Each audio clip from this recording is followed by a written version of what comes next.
നമ്മുടെ ഈ യോഗം ഉദ്ഘാടനം ചെയ്യാനായിട്ട് നമ്മളെല്ലാം പ്രിയപ്പെട്ട മുരളി സാഹിബ് എത്തിയിട്ടുണ്ട്. അദ്ദേഹത്തെ ഏറ്റവും സ്നേഹത്തോടെ നല്ലൊരു കയ്യടിയോടെയാണ് നമുക്ക് സ്വാഗതം ചെയ്യാം.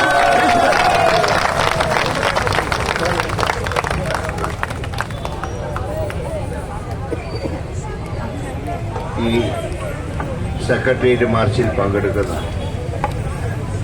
സേവ് റിച്ച് ഫോറത്തിന്റെ ഭാരവാഹികളെ, ഈ സ്ഥാപനത്തിലെ ജീവനക്കാരെ, കേരളത്തിൽ ഏതാണ്ട് 680ഓളം ബ്രാഞ്ചുകളായി പ്രവർത്തിച്ചിരുന്ന ഏറ്റവും മികച്ചൊരു സൂപ്പർ മാർക്കറ്റായിരുന്ന ഹൈറീച്ച് എന്ന സ്ഥാപനം ഏതാനും മാസങ്ങളായി പൂട്ടിക്കിടക്കുക. ഏതാണ്ട് 680ഓളം സൂപ്പർ മാർക്കറ്റുകൾ ഇന്ന് ഈ സംസ്ഥാനത്ത് പ്രവർത്തിക്കുമ്പോൾ 16 ലക്ഷത്തോളം ജീവനക്കാരാണ് വിവിധ പോസ്റ്റുകളിലായി ഈ സ്ഥാപനത്തിൽ പ്രവർത്തിക്കുന്നത്. ഏതാണ്ട് 150 കോടിയോളം GST അടച്ചൊരു സ്ഥാപനം. പക്ഷേ ചില കുത്തിത്തീർപ്പുകാർ കാരണം ഈ സ്ഥാപനം ഇന്ന് തൂക്കിക്കിടക്കുക. ഇതിന്റെ പേരിലുള്ള കേസുകൾ പലതും നമുക്കറിയാം. ഒരു സിവിൽ കേസ് ആവുമ്പോൾ അത്ര പെട്ടെന്നൊന്നും തീരില്ല, കാരണം വളരെയധികം നീണ്ടുപോകും സിവിൽ കേസ്. പക്ഷെ ദൗർഭാഗ്യം എന്ന് പറയട്ടെ, ഇത് സെറ്റിൽ ചെയ്യാനോ അടുത്ത ജീവനക്കാരെ സംരക്ഷിക്കാനോ ബന്ധപ്പെട്ടവർ ശ്രമിക്കുന്നില്ല എന്നുള്ളതാണ് ഏറ്റവും ദുഃഖകരമായിട്ടുള്ള കാര്യം. സംസ്ഥാന സർക്കാർ ഇക്കാര്യത്തിൽ അടിയന്തരമായി ഇടപെട്ട് ഈ പ്രശ്നത്തിന് പരിഹാരം ഉണ്ടാക്കും.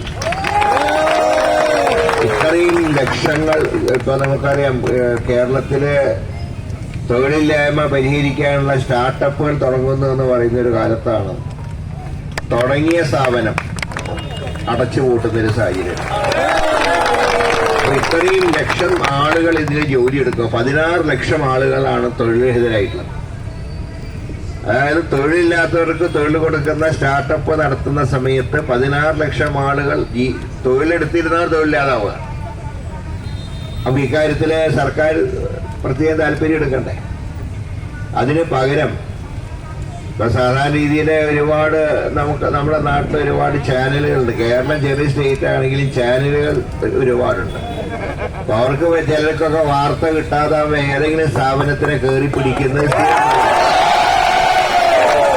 രാഷ്ട്രീയത്തിലെ വലിയ വിവാദങ്ങളൊന്നും ഇല്ലെങ്കിൽ അവര് മറ്റു കാര്യങ്ങൾ അന്വേഷിച്ചു പോകും. അങ്ങനെ കുറെ വാർത്തകളും ഒക്കെ വന്ന് പിന്നെ നമുക്ക് ഈ രംഗത്ത് മത്സരം ഉണ്ടല്ലോ. എല്ലാ രംഗത്തും മത്സരമുള്ള കൂട്ടത്തിൽ ഈ മേഖലയിൽ മത്സരമുണ്ട്.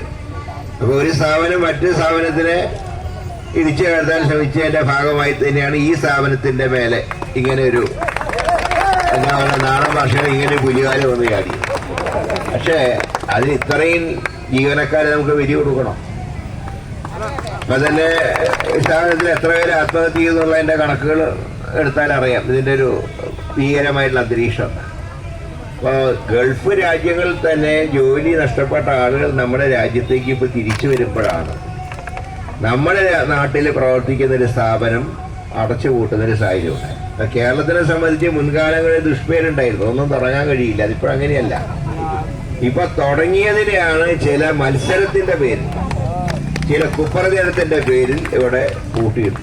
അതുകൊണ്ട് ഈ വികാരം പ്രകടിപ്പിച്ചുകൊണ്ടാണ് ഇത്രയേറെ ഒരു ജനങ്ങൾ കേരളത്തിന്റെ പല ഭാഗങ്ങളും വർഷങ്ങളായി ഈ സ്ഥാപനത്തിൽ പ്രവർത്തിച്ചിരുന്നവർ, നിങ്ങൾ പറയുമ്പോൾ മാസം ഒന്നും കാശ് കിട്ടുന്നില്ല, എന്നിട്ട് പോലും എവിടെ നിന്നൊക്കെയോ കടം വാങ്ങിയിട്ടാണ് നിങ്ങൾ തിരുവനന്തപുരത്തേക്ക് വന്നത്. കാരണം ഇപ്പോൾ ട്രെയിനിന്റെ കൂലിയാണെങ്കിലും ബസ് കൂലിയൊക്കെ നല്ല കൂടുതലുള്ളൊരു കാലഘട്ടമാണ്. അപ്പൊ ആ സമയത്താണ് ഇല്ലാത്ത കാശ് കടം വാങ്ങിയിട്ടൊക്കെ ആയിരിക്കാം നിങ്ങൾ ചിലപ്പോൾ വന്നു കാണാം.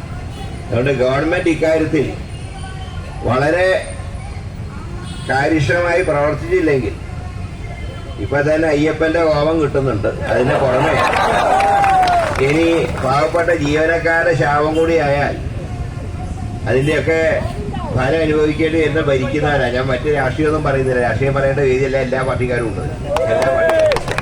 പക്ഷെ പട്ടിണി വരുമ്പോ എല്ലാവരും ഒന്നിച്ചാ പട്ടിണി കിടക്കും. അതാണ് പ്രധാനപ്പെട്ട കാര്യം. അപ്പൊ ഈ സ്ഥാപനത്തിലെ 16 ലക്ഷം ജീവനക്കാർ പട്ടിണി കിടക്കുമ്പോ അത് പരിഹരിക്കേണ്ട ഉത്തരവാദിത്വം സർക്കാരിനുണ്ട്. അതുകൊണ്ടാണ് ഈ സെക്രട്ടേറിയറ്റിലേക്ക് വന്നിട്ടുള്ളത്. അല്ലെങ്കിൽ രാജ്ഭവനിലേക്ക് അല്ലല്ലോ പോയിട്ടില്ല, സെക്രട്ടേറിയറ്റിൽ എന്താ വന്നത്? ഇത് പരിഹരിക്കേണ്ട ആൾക്കാർ ഇവിടെയായിരിക്കുന്നു. അതുകൊണ്ട് 16 ലക്ഷത്തിന്റെ പ്രതികളാണ് ഇന്നിവിടെ കൂടിയിട്ടുള്ളത്. ഏതാണ്ട് നല്ലൊരു ആൾക്കൂട്ടം അവിടെ ഉണ്ട്. അപ്പൊ ഞാൻ വിചാരിച്ചത് ഏതെങ്കിലും സമരങ്ങളുടെ കൂട്ടത്തിൽ ചെറിയ കൂട്ടായിരിക്കുന്ന ഞാൻ നോക്കുമ്പോ റോഡ് ബ്ലോക്ക് ഞാൻ കൂടുതലൊന്നും പറയുന്നില്ല. നിങ്ങളോടൊപ്പം നിങ്ങളുടെ കാര്യങ്ങൾ നിയമസഭയിൽ ഉന്നയിക്കാൻ MLA-മാരോട് ഞങ്ങൾ സൂചിപ്പിച്ചിട്ടുണ്ട്, കാര്യങ്ങൾ പറഞ്ഞിട്ടുണ്ട്. നിയമസഭയിൽ പറയുമ്പോൾ ഏതാണ്ട് സർക്കാരിന്റെ നിലപാടെന്ന് നമുക്കറിയാലോ. അതുകൊണ്ട് നമുക്ക് ഇക്കാര്യത്തിൽ ഇതിനെ തുടർന്ന് സർക്കാരിന്റെ മറുപടി എന്താണെന്ന് അറിഞ്ഞതിന് ശേഷം നമുക്ക് തുടർ കാര്യങ്ങളെ കുറിച്ച് ആലോചിക്കാമെന്ന് മാത്രം പറയുന്നത്. നിങ്ങളുടെ ഈ സമരത്തിന് എല്ലാ വിധത്തിലുള്ള വിജയാശംസകൾ നേർന്നുകൊണ്ട് ഇന്നത്തെ ഈ സമരം ഔപചാരികമായിട്ട് ഉദ്ഘാടനം ചെയ്യുന്നു. എല്ലാവർക്കും